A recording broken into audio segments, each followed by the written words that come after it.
Okay, so today we're going to look at something a little different. This idea of like a philosophy that exists outside of like Mm. human, you know, control or manipulation, something kind of ancient and Yeah. fundamental. And we're going to be looking at the source called the Philosophy of the Beginning. Right. And I think, for you, the listener, who's always so eager to kind Exactly. of, connect the dots and expand your understanding, this Absolutely. is going to be really fascinating look at For sure. self-mastery and the nature of reality as it's Yep. presented in this source. Yep.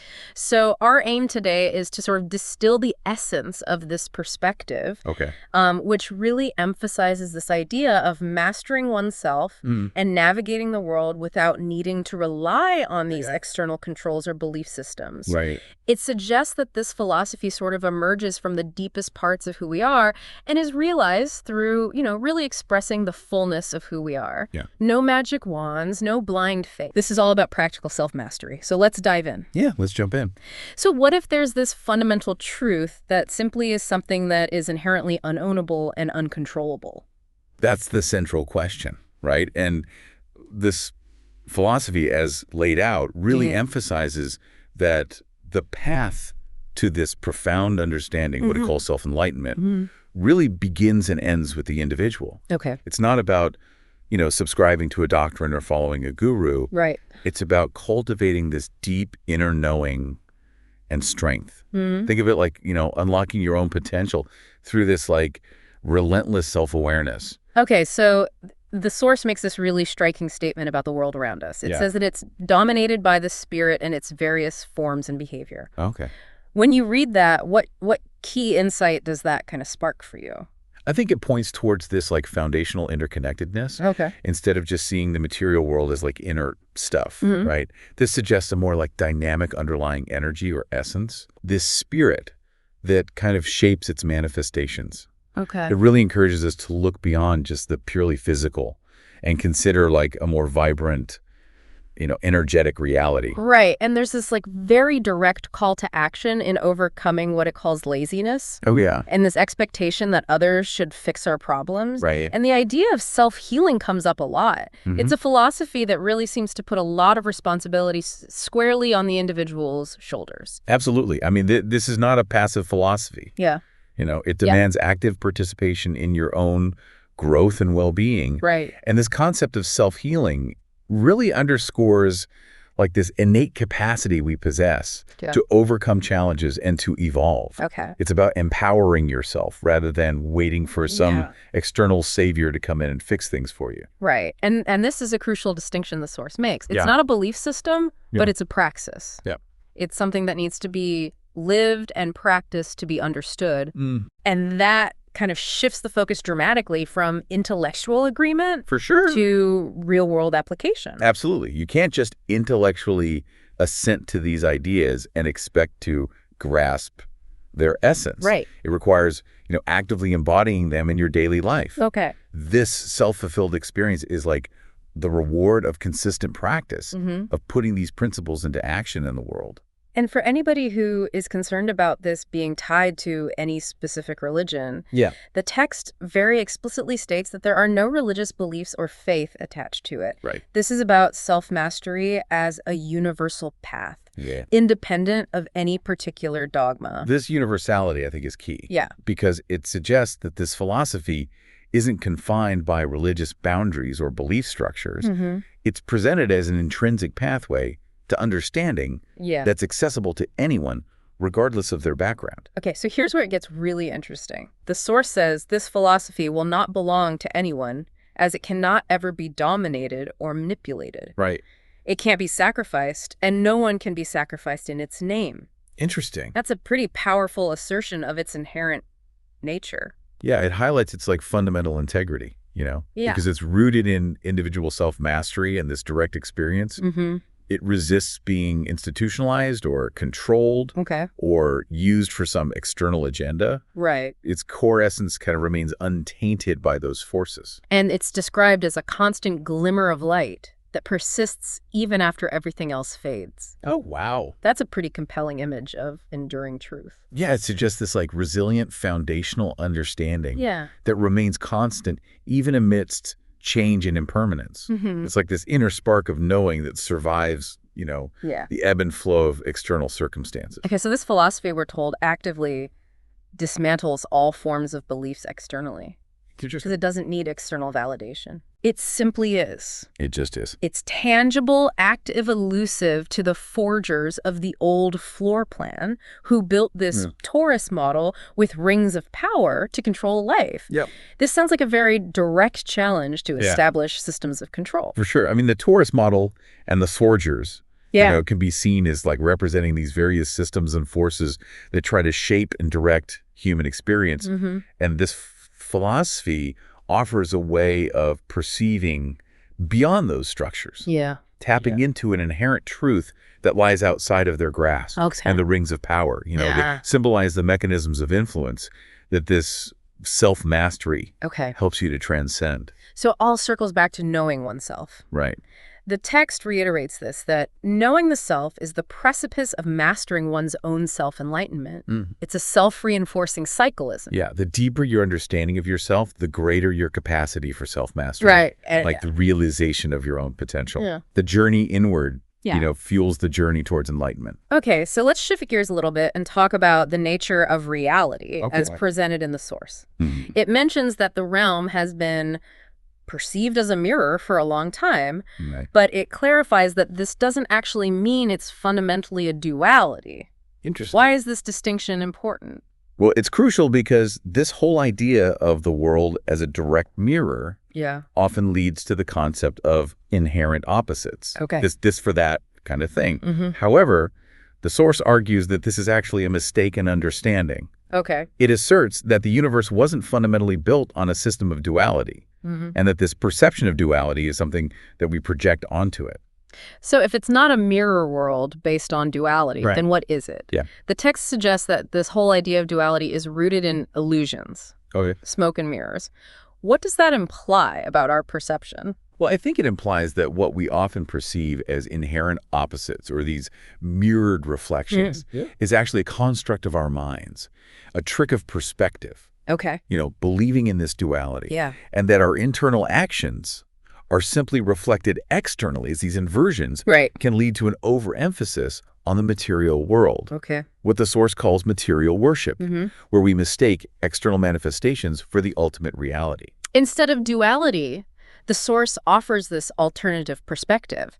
The world is the created aspect as one view, while the creative force is the other view or aspect. Therefore, not duality, but unison or balance or harmony or not at all.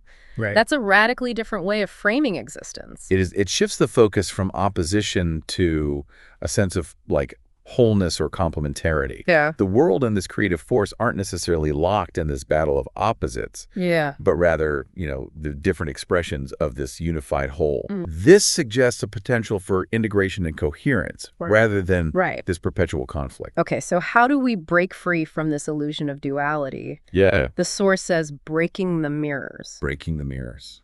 What does that actually entail, practically speaking? I think it suggests dismantling these like ingrained patterns of thought and perception that lead us to see the world in terms of these rigid dualities. It's about recognizing this underlying unity beneath the surface of these apparent divisions. The source even mentions trapezoids mirroring into this realm within the torus model and briefly alludes to a Beyond Thunderdome video. Now, we won't get into that specific reference, but it seems to add another layer to this whole idea of like a constructed or manipulated reality. The trapezoids appear to represent like specific mechanisms or structures within this broader torus model that contribute to this mirroring effect and reinforce the illusion of duality. So this brings us to the concept of mirror magic. The text proposes that dualists or system operators, and these could be, elites, hidden societies, even practitioners of certain arts, engage in this mirror magic. What, in essence, are they said to be doing? So according to the source, mirror magic involves like projecting your thoughts or emotions into what they perceive as kind of like a void. And this is represented by the trapezoid, using a mirror as like a focal point. The idea is that these projected energies or intentions are then like reflected back into the world, and they influence individuals. Okay. The source uses this analogy of like sitting before a mirror at an altar and directing feelings at someone. Okay, and there's a suggested target for this mirror magic. Right. Materialists who are overly focused on their gonads, as the source puts it quite directly. Yeah. What's the reasoning behind this? Well, the implication is that those who are deeply invested in the material world and who are driven primarily by their base desires are considered more susceptible to, emotional and energetic manipulation through these like projected influences. And it seems like the belief in duality plays a key role in the effectiveness of this worshiping of the projections. Definitely. If someone believes that the external world directly reflects their internal state, then these projected ideas might be perceived as having inherent power and significance. Absolutely. Yeah.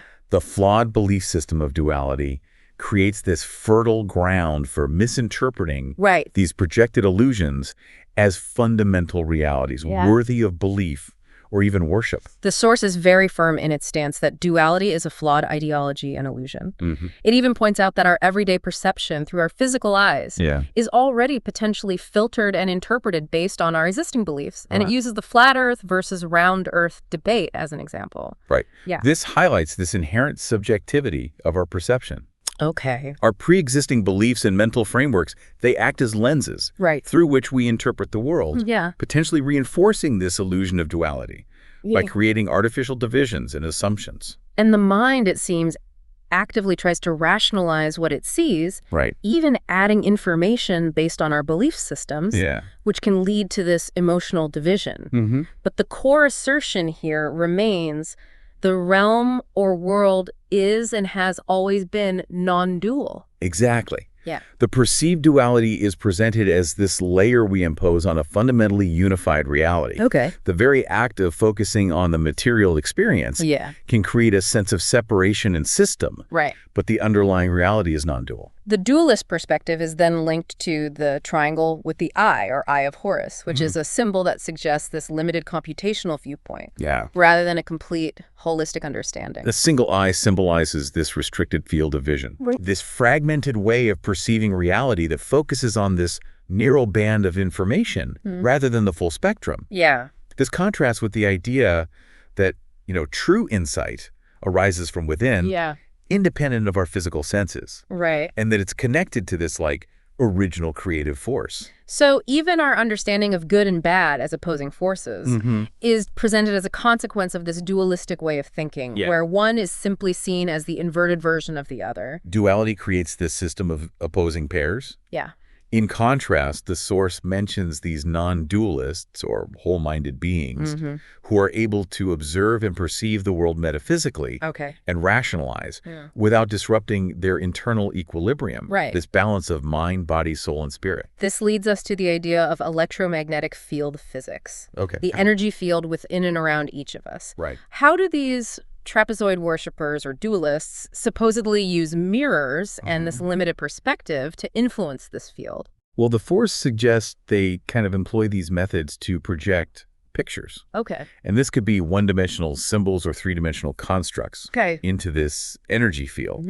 These projections can even manifest as narratives within world news and events, all designed to elicit specific perceptions and emotional responses within our individual electromagnetic fields. And these symbols, the triangle, the diamond, the trapezoid, are said to hold different significance for different groups, particularly in their understanding of the void or chaos. Yeah, the interpretation of these geometric shapes and their connection to the void seems to vary. Okay. Some might see the triangle as representing this hierarchical control, while others might focus on the properties of the diamond shape itself.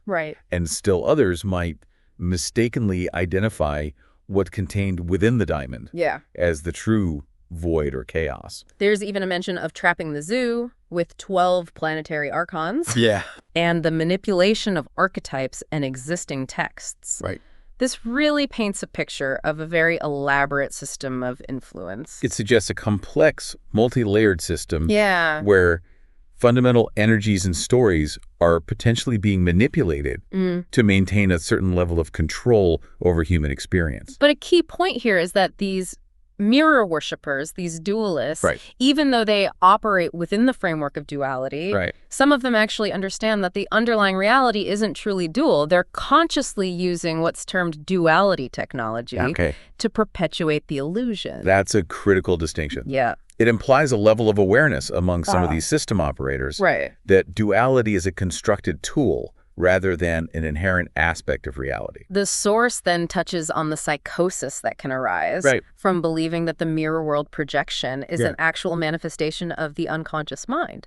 How does this limit our conscious expression? I think this speaks to the danger of mistaking the reflected illusion for the authentic inner self. By believing that this external mirror accurately reflects the depths of our unconscious individuals might inadvertently limit their capacity for genuine self-expression and personal growth, essentially becoming trapped by the reflection. And using mirror magic on their own psychotic minds is described as potentially self-defeating. It's like trying to fix a distorted reflection with another distorted reflection. Exactly. If the initial perception is flawed, projecting onto that flawed perception only serves to amplify the inaccuracies. The source finally introduces the darkening as this necessary process of burning away old beliefs and revealing the true nature of things in their raw, unfiltered state. Interesting.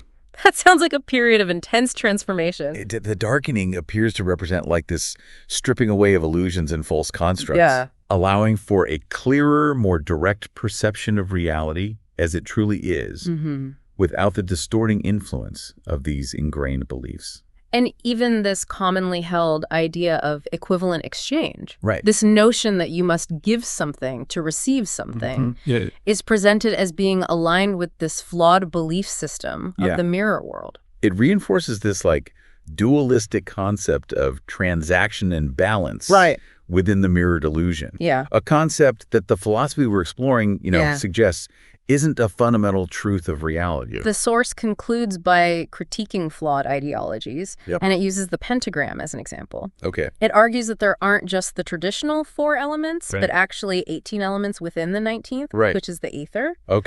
And the circle surrounding the pentagram is said to represent the spirit. Interesting. Implying that the 5th element actually resides within the individual. That's a whole other fascinating topic. It is the pentagram example serves to illustrate how even seemingly established symbols and concepts can be based on incomplete or inaccurate understandings of reality.